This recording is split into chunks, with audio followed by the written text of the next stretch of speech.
আদালত প্রাঙ্গণের বেশ কিছু খবরাখবর জানাচ্ছিলাম। সেই বিষয়ে বিস্তারিত জানতে আমাদের সাথে আমাদের সহকর্মী ইশতিয়াক ইমন আদালত প্রাঙ্গণ থেকে যুক্ত হয়েছেন। ইমন, আমরা জানি যে আওয়ামী লীগের খুলনা ৪ এবং আরও একজন সংসদ সদস্যকে, সাবেক সংসদ সদস্যকে গ্রেফতার করা হয়েছে এবং তাদের রিমান্ড চাওয়া হয়েছে। সর্বশেষ আদালতের নির্দেশনা কি, সেই বিষয়ে আপনার কাছে কি খবর রয়েছে?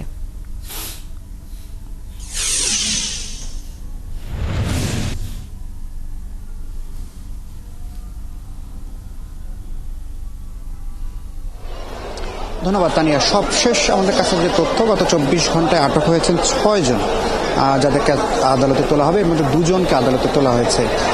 সাবেক এমপি সালাম মুর্শিদি, তাকে আদালতে তোলা হয়েছে। তাকে ২৩ নম্বর কোর্টে ৯ তলায় তাকে কিছুক্ষণ আগেই তোলা হয়েছে। সেখানে দুই পক্ষের আইনজীবীরা যুক্তিতর্ক তাদের বিচারকদের সামনে তুলে ধরছেন। নজরুল ইসলাম, যিনি নাসা গ্রুপের চেয়ারম্যান এবং এক্সিম ব্যাংকের সাবেক চেয়ারম্যান, তাকেও আদালতে তোলা হয়েছে। এর বাইরে মেজবাউদ্দিন, সাবেক ক্রীড়া সচিব, তার কথা আমরা শুনেছি। যেহেতু হেলমেট পরেই মাত্র ঢুকানো হয়েছে, বিষয়টি আমি কিছুক্ষণের মধ্যে নিশ্চিত করতে পারবো। এর বাইরে আব্দুর রৌফ, সাবেক সংসদ সদস্য, কুষ্টিয়া ৪, তিনিও আটক রয়েছেন। আদনান নামে একজন বসুন্ধরা গ্রুপের কোঅর্ডিনেটর গ্রেপ্তার রয়েছেন। কামাল নাসের চৌধুরী, সাবেক প্রধানমন্ত্রীর মুখ্য সচিব, তিনিও কিন্তু আটক আছেন। বেশ কয়েকটি গাড়ি এসেছে, অর্থাৎ আদালতে আজ যেহেতু অনেক আসামি, প্রায় ৭ থেকে ৮টি গাড়ি এরই মধ্যে এসেছে। ২ জনকে তোলা হয়েছে, ৩ জনকে তোলা হয়েছে। ২ জনের নাম আমরা নিশ্চিত হতে পেরেছি, আর একজনের নাম হয়তো কিছুক্ষণের মধ্যেই আমরা জানতে পারবো। যে দুজনকে আদালতে তোলা হয়েছে, তাদের দুজনের আমরা একটু চিত্রটি দেখাই, আদালতের চিত্রটি দেখাই। যে দুজনকে আদালতে তোলা হয়েছে তাদের ১০ দিনের রিমান্ড আবেদন করেছে পুলিশ। একজন সালাম মুর্শিদি, তাকে আদাবর থানার রুবেল হত্যা মামলায় তাকে ১০ দিনের রিমান্ড আবেদন করেছে পুলিশ। আর নাসা গ্রুপের চেয়ারম্যান নজরুল ইসলাম, তাকে ১০ দিনের রিমান্ড আবেদন করা হয়েছে যাত্রাবাড়ি থানার ইমন হোসেন হত্যা মামলায়। এই দুজনের রিমান্ড আবেদনের শুনানি এখন চলছে। আদালত কতদিনের রিমান্ড মঞ্জুর করবে সেটি আসলে বিচারকের নির্ধারণ করার পরেই আমরা দর্শকদের জানাতে পারবো।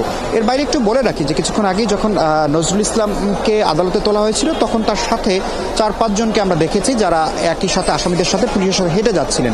তার মধ্যে একজনকে আমরা দেখেছি যে তিনি আওয়ামী লীগ করেন অথবা যুবলীগ করেন, এরকম একটি অভিযোগে এখানে মোটামুটি গণপিটুনি দেওয়া হয়েছে, পাল্টা ধাওয়া হয়েছে। অর্থাৎ তাকে টেনে হিস্টে আদালত এলাকা থেকে বাইরে নিয়ে যাওয়ার চেষ্টা হয়েছে। কিছু আইনজীবী আবার এখানে এসেছেন, তাকে উদ্ধার করে নিয়ে এসেছেন, না হলে হয়তো গণপিটুনির শিকার হতে পারতেন। বড় দুর্ঘটনার একটি সংখ্যা ছিল। বারবারই কিন্তু বিচারকরা যখন এই বিচার প্রক্রিয়াগুলো পরিচালনা হয়, তখন কিন্তু বিচারকরা বলেন যে আদালত এলাকায় কোনো ধরনের যেহেতু তিনি প্রমাণিত না, বা যে কাউকেই এভাবে আহত করা বা আঘাত করাটা সমীচীন নয়, সেজন্য কিন্তু বিচারকরাও নির্দেশনা দিয়ে থাকেন এবং বিপুল সংখ্যক আইন শৃঙ্খলা বাহিনীর উপস্থিতিও আমরা দেখি।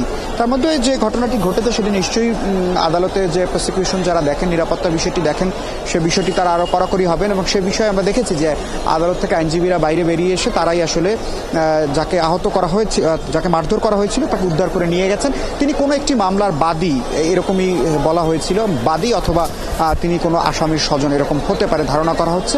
কিন্তু এখানে যেহেতু একটি মব তৈরি হয়ে যায় ট্রায়াল, সে কারণে তাকেও সেভাবেই আমরা দেখলাম যে অনেকক্ষণ টানা হয়েছে এবং মারধর করা হয়েছে।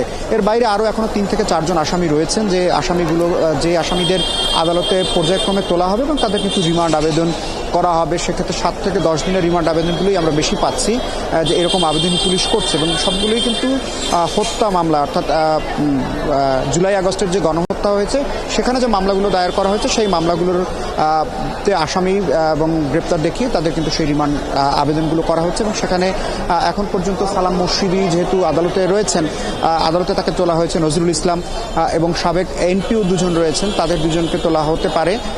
একজনকে তোলার খবরটি আমরা কিছুক্ষণের মধ্যে হয়তো নিশ্চিত হতে পারবো। এরপরই আসলে পুরো বিষয়টি জানা যাবে যে কতদিনের রিমান্ড তাদের মঞ্জুর হলো, এবং আইনজীবীরাও নিশ্চয়ই, দুই পক্ষের আইনজীবীরা তারা কথা বলবেন। আমরা নিশ্চয়ই আবারও আদালতের খবরাখবর জানবার জন্য আপনার কাছে ফিরে আসবো।